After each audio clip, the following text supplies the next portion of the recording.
6 months ago, I did something most people would call too simple to actually work. 3 minutes a day, just hanging. That video blew up. Almost 20,000 people watched, and the comments kept asking one question I couldn't answer yet. Okay, but what happens after the first month? So I kept going, 180 days straight, and on day 47, something happened that completely caught me off guard. I'll come back to that. But first, here's what the first 30 days looked like, and why it worked. Today we go further, because after 6 months, I know 3 things I could never have told you back then. About your grip, about your shoulders, and about the mistake that quietly kills your progress around week 2. Let's get into it. Now, I talked about grip strength in the original video, and I want to come back to it because 6 months of data taught me something I didn't expect. Grip strength isn't just about holding dumbbells or opening jars. Research has shown it's actually a marker for overall health and lifespan. A large study found that every 11-pound drop in grip strength increased the risk of heart attack by about 7% and overall mortality by 16%. Your hands can literally predict how long you live. When you hang daily, your hands, wrists, and forearms are working constantly, forcing those small stabilizing muscles to strengthen and adapt. That's not speculation, that's measurable. But here's what I didn't tell you 6 months ago, because I didn't know yet. Around day 40, my grip stopped improving, just plateaued. I was hanging the same amount of time, same frequency, and nothing was changing. I thought I'd hit my limit. Turns out I was making a mistake almost every beginner makes. I was always hanging the same way. Passive, relaxed, completely dead weight.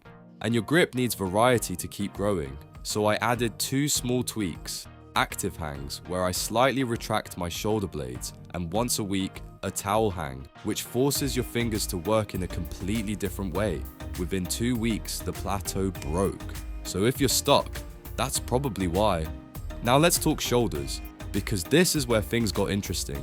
When you hang, your shoulders are gently pulled into full flexion. Your rotator cuff muscles lengthen, your scapula opens up, and your lats stretch like never before. Sports therapists often recommend bar hanging for mild impingements or shoulder stiffness. It's almost like your shoulder joint gets reset. Passive hanging can increase shoulder mobility and stability while decompressing the joint capsule. And for many people, it even eliminates chronic shoulder pain. It's not magic, it's mechanics. 6 months in, I want to revisit this. Because yes, the shoulder reset is real, but there's a nuance nobody talks about. In the first month, my left shoulder felt amazing, more open, less stiff. But around month 2, I started feeling a dull ache right at the front of the joint, and I panicked. I looked it up, spoke to a physio, and here's what she told me. Passive hanging is great, but if your rotator cuff is already weak, hanging every single day without any strengthening work can actually stress the joint over time. The fix was simple. 3 times a week, I added just 2 sets of band pull-aparts before hanging. That's it. The ache disappeared within 10 days. So the lesson, the dead hang is a tool, not a complete solution. Pair it with just a little rotator cuff work, and your shoulders will thank you for years. Let's talk about your back, because this one I can now speak to from real experience, not just research.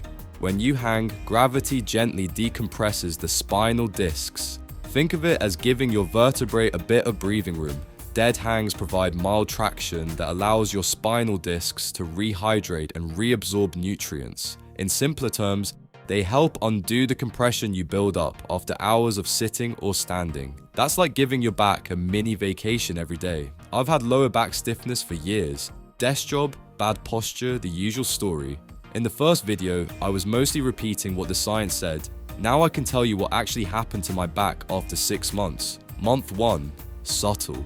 I felt looser after hanging, but it didn't last long. Month 2 and 3, I started waking up with less stiffness. Not 0, but noticeably less.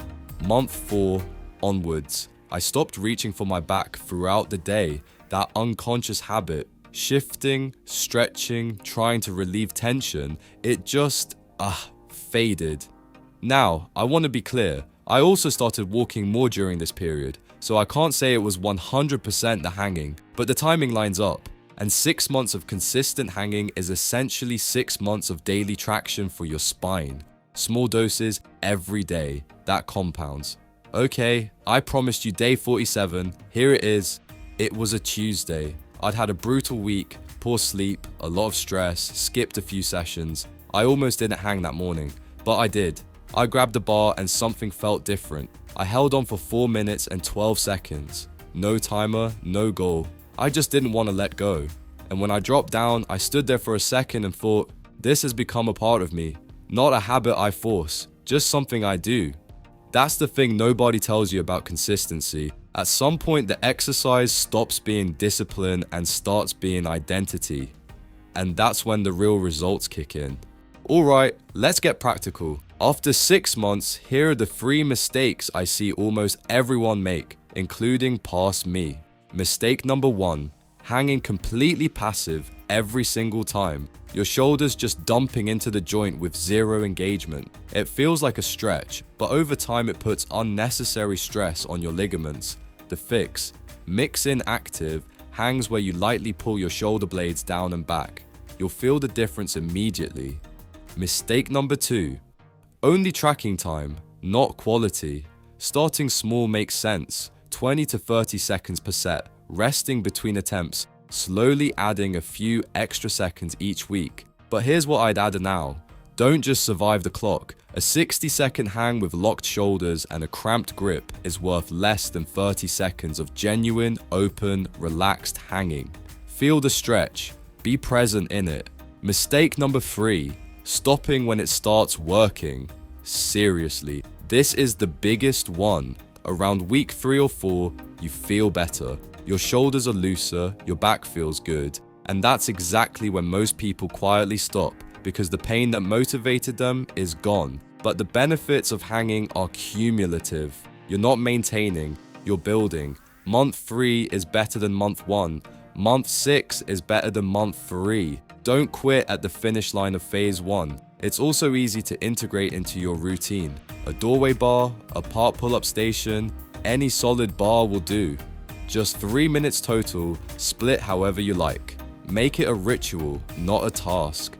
I hang right after my morning coffee. Same bar, same time, same 3 minutes. The routine is the system, and the system is what gets you to day 180. So, 6 months, 180 days. Here's the honest verdict. Dead hanging is not a miracle. It's not going to replace your training, fix a serious injury, or transform your body overnight. Anyone telling you otherwise is selling something. But as a daily habit, it's one of the highest return on investment things I've ever added to my routine. 3 minutes. No equipment you don't already have access to. And the benefits, the grip, the shoulders, the back, they compound quietly in the background while you're just living your life. Month 1, you feel it. Month 3, you notice it. Month 6, you can't imagine not doing it. The simplest things are often the ones that stick, and the ones that stick are the ones that actually change you. Now, there's one thing I haven't covered yet, something I started testing around month 4 that changed how I hang entirely. It has to do with breathing, and it sounds almost too simple, like this whole video probably did 6 months ago. I'll cover that in the next one. Make sure you're subscribed because that video will be worth the wait. If you made it this far, thank you. Seriously. Drop a comment below and tell me, have you tried dead hangs? Are you on day 1, day 30, or somewhere in between? I read every single one. If this video helped you, share it with one person who spends too much time at a desk. That's honestly the best thing you can do for this channel. Like, subscribe, and I'll see you in the next one.